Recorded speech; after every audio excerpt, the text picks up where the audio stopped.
Shivers, The Enchanted Attic by M.D. Spencer. Chapter 1.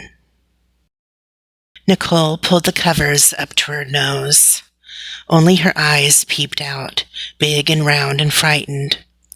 She did not like this house at all. It was her first night here. Forget about the bed being lumpy. That she could live with. But this house came with strange noises. There seemed to be a scurrying sound coming from her ceiling. Maybe it was rats, she thought, and shivered. Beneath her, the floorboards creaked, even when no one walked on them. The wind rattled her window panes. Outside, the trees moaned in the breeze. There's nothing wrong, Nicole told herself. These noises don't mean a thing. It's just me being a scaredy cat again, as usual. Nicole was 11, and she didn't much like new things. They made her uncomfortable. She loved to read, but she read the same books over and over. She loved music, but she listened to the same songs again and again. In fact, one of the things that had made her saddest about moving was having to leave behind her favorite radio station. She liked familiar things. Here, in a new house, in a new state, nothing was familiar. Nicole closed her eyes and tried to sleep. She might as well have tried to fly to the moon. The rats, or whatever it was, scratched in the ceiling. The windows rattled.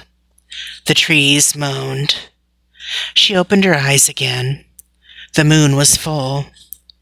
The shadows of tree limbs danced crazily on the wall.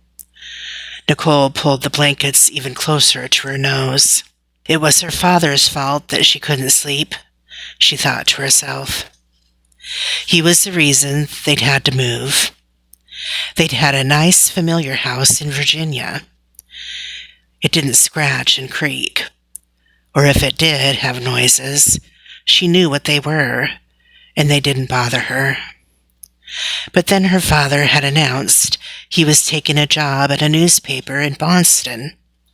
He said it with a big smile on his face, as if it was good news. Sure, uprooting the whole family and making everybody leave behind their best friends and favorite radio stations was good news. All for some dumb job at a bigger newspaper. Like that really mattered to the rest of the family. And then, with an even bigger smile, he had announced he'd bought a house way off in the woods that was 150 years old. The way he grinned, you would have thought he just won the lottery or something. Nicole sure didn't feel that way. She was not fond of the woods, to put it mildly, and she had liked the house in Virginia, which was new.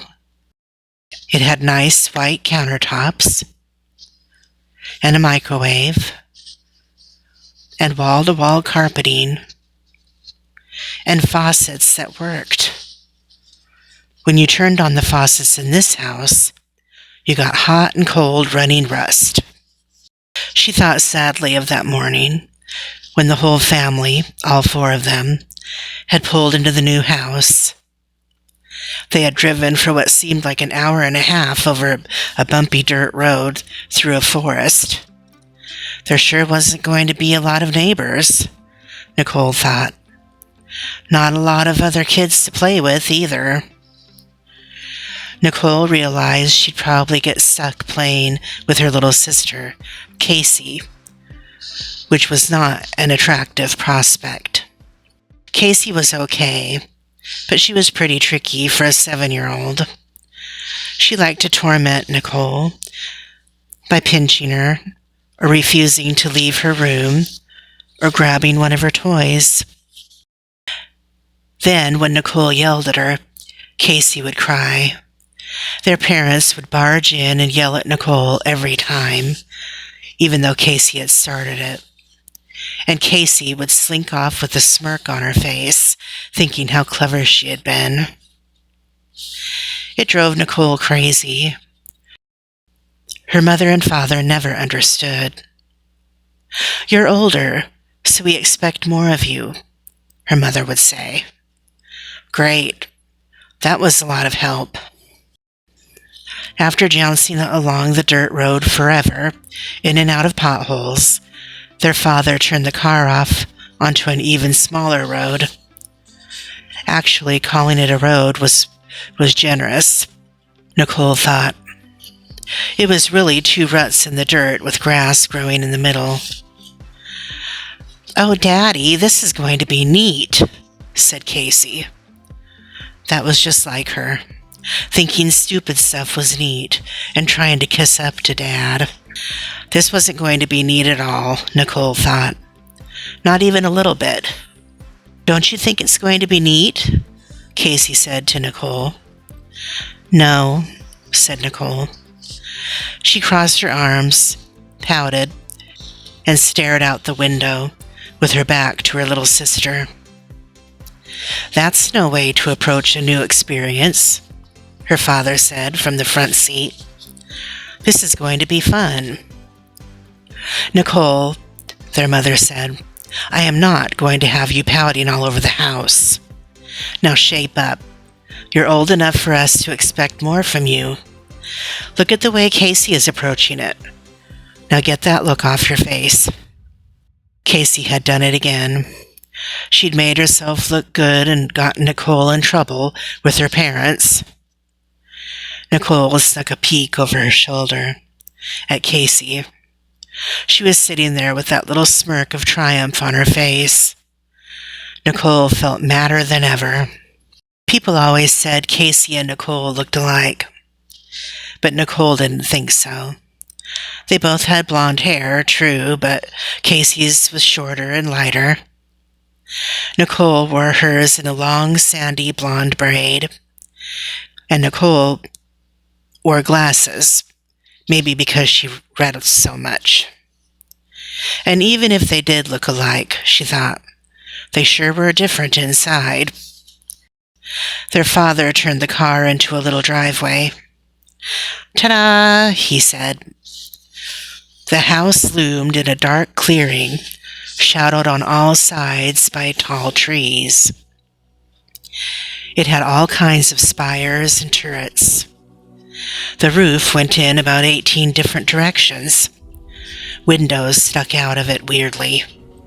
The porch was uneven, tilting and curving. A wooden porch swing rocked back and forth with no one in it. Probably the wind. Behind the house on one side stood a ramshackle shed. Behind it, on the other side, gravestones stuck out of the ground at crazy angles. For a moment, everyone sat in the car, staring up at the house. "Cool," said Casey. Nicole scowled at Casey. Their mother shot Nicole a look. Now lying in her bed, Nicole's mood remained as dark as ever.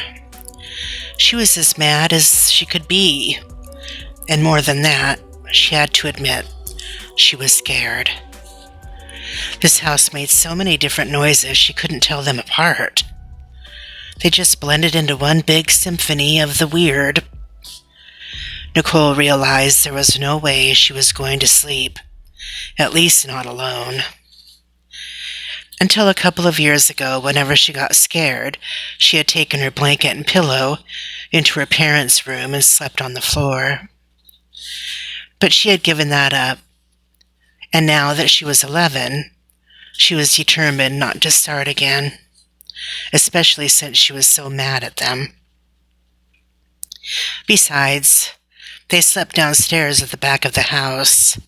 That would be a long walk through a dark, unfamiliar house. Nicole got out of bed and crept down the hall. She wanted to see if Casey was awake. The floorboards squeaked. She stopped. She thought she heard scuffling noises in the ceiling again. Noises that reminded her of a hamster trying to scratch its way out of its cage.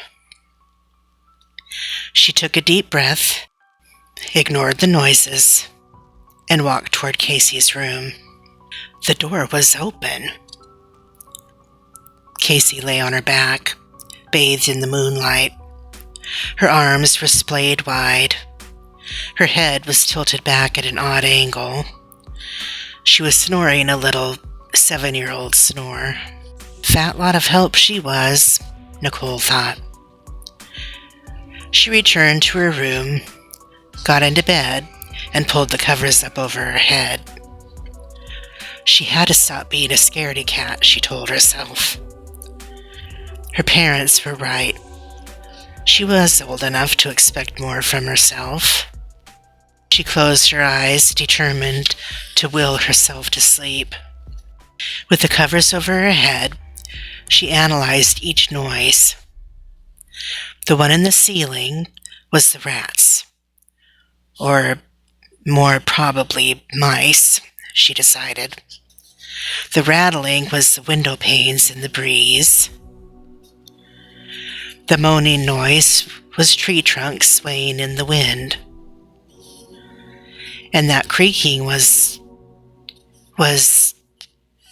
something she didn't recognize.